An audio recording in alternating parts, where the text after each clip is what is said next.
Hello friends, कैसे हो? I hope सब अच्छे होंगे, मस्त होंगे। सीटेट का एग्ज़ाम जितने भी कैंडिडेट्स ने दिया था, तो उनमें से काफ़ी कैंडिडेट्स ऐसे हैं जिनका 1-2 नंबर से रुक रहा है, और कई सारे ऐसे कैंडिडेट्स हैं जिनके 100 प्लस नंबर आए हैं। बहुत अच्छी बात है। और मैं तो यही सोचता था कि सभी जितने भी स्टूडेंट्स हैं, जितने भी छात्र हैं जिन्होंने सीटेट का एग्ज़ाम दिया था, वो सभी के सभी पास हो जाएँ, अच्छे नंबरों से पास हो जाएँ, ताकि उन्हें आगे जितने भी एग्ज़ाम आने वाले हैं उन सभी में बैठने का मौका मिले।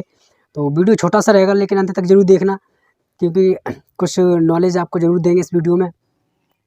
और अगर चैनल पर पहली बार विजिट किया हो तो चैनल को सब्सक्राइब ज़रूर कर देना, और वीडियो पसंद आए तो लाइक कर देना।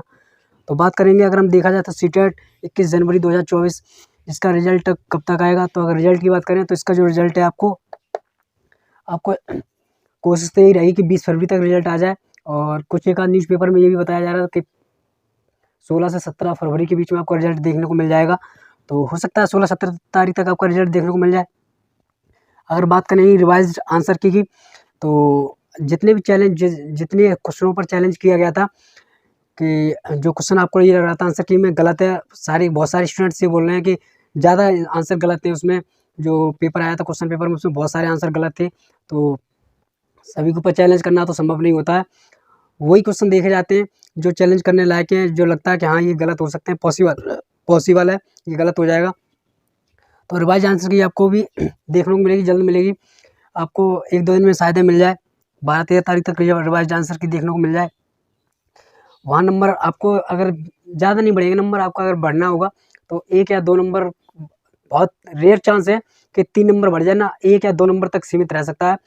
इससे ज़्यादा नंबर नहीं बढ़ते हैं। सीटेट कभी नहीं बढ़ाता है। मैंने कई वीडियो में बनाया है कि सीटेट कभी भी 3, 4, 5 नंबर कभी इंक्रीज नहीं करता है। खूब से खूब करेगा 1 या 2 नंबर। और किन के बढ़ेंगे, किन के नहीं बढ़ेंगे, किस तरीके से बढ़ेंगे, वो भी मैं अभी बताऊँगा।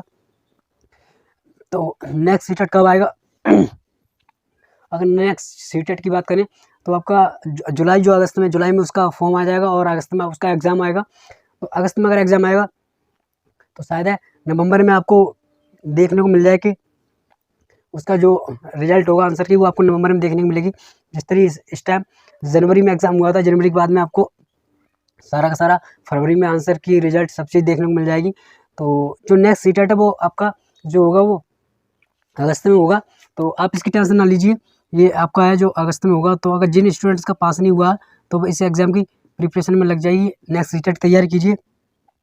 नंबर किनका बढ़ेगा, किनका नहीं बढ़ेगा हम आपको बताएं। जैसे कि मान लीजिए रिवाइज आंसर की में क्या होगा, जैसे मान लीजिए यहाँ मैं कुछ अंक लिख दे रहा हूँ,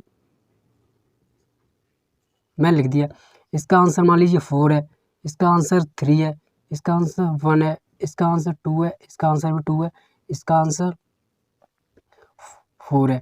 मान लीजिए पहले का चौथा है, दूसरे का तीसरा है, तीसरे का पहला है, चौथे का दूसरा है, पाँचवें का दूसरा है, छठवें का चौथा है।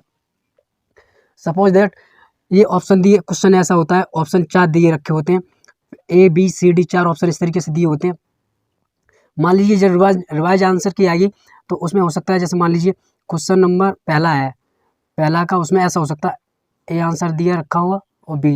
हालांकि ये तो उन्होंने इस बार आंसर की जब दिए तो नीचे ऑलरेडी लिख दिया है, तो ए भी ना लिख के इसमें ऐसा लिखा होगा पहले का पहला और दूसरा, ये ऑलरेडी पहले से इन्होंने नीचे दे रखा है, तो इस तरीके से आपको दिखाई देगा।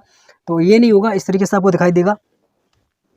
तो अगर हम बात करें इस तरीके से, एक का पहला और दूसरा आंसर 2 हैं, तो अभी जो आपने आंसर की चेक की थी, अगर उस आंसर की में आपको इस तरीके से देखने को मिल रहा है, जैसे मान लीजिए पहले का आंसर है, मान लीजिए अभी आपको सिर्फ पहला वहाँ देखने को मिल रहा है। जब रिवाइज आंसर की आएगी तो उसमें आपको हो सकता है जो यहाँ दूसरा नंबर होगा, तो उसमें ये दोनों ऑप्शन आपको, दोनों अगर आंसर हैं तो दोनों आंसर वहाँ इस तरीके से मेंशन कर दिए जाएंगे। पहले का पहला है, दूसरा है। तो जिस भी कैंडिडेट्स ने मान लीजिए अभी पहला लगाया है, पहला लगा के आया था, और जो आंसर किया, ये आंसर की में आपको दूसरा ऑप्शन नज़र आ रहा है और पहला नहीं आ रहा है, तो फिर क्या इस स्थिति में क्या होगा, जिस भी कैंडिडेट्स ने पहला लगाया था और दूसरा भी आंसर आ रहा है, और अगर रिवाइज आंसर की में ये भी आंसर सही पाया गया, तो फिर इसको भी वहाँ इस तरीके से रख दिया जाएगा 1 और 2। तो फिर इस स्थिति में अगर कोई कैंडिडेट्स के 81 नंबर हैं तो वहाँ उसके 82 नंबर हो जाएंगे, ऐसे पास हो जाएंगे। तो ये स्थिति बनेगी। आप ये सोचो कि सारे के सारे अगर नंबर इंक्रीज हो रहे हैं तो सारे के सारे स्टूडेंट पास हो जाएंगे, तो ऐसा बिल्कुल नहीं होगा, सारे के सारे स्टूडेंट पास नहीं होंगे।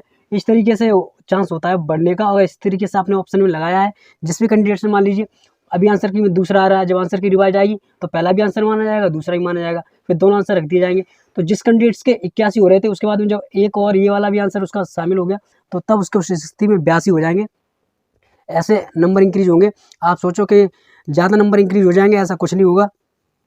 अगर कोई क्वेश्चन पर ड्रॉप लिखे आ रहा है, यानी कि या तो पूरा क्वेश्चन ही गलत है या तो उसके 4 ऑप्शन गलत हैं, ड्रॉप लिखे आ रहा है, तो ड्रॉप का भी आंसर उन्हीं को मिलेगा जो उस क्वेश्चन को करके आए होंगे। तो इस स्थिति में तभी कॉमन अंक मिलता है। अगर ड्रॉप लिख के आ रहा है तो कॉमन उन्हीं को मिलता है जो उस क्वेश्चन को अटैम्प्ट किया होगा, अदरवाइज नहीं मिलेगा आपको।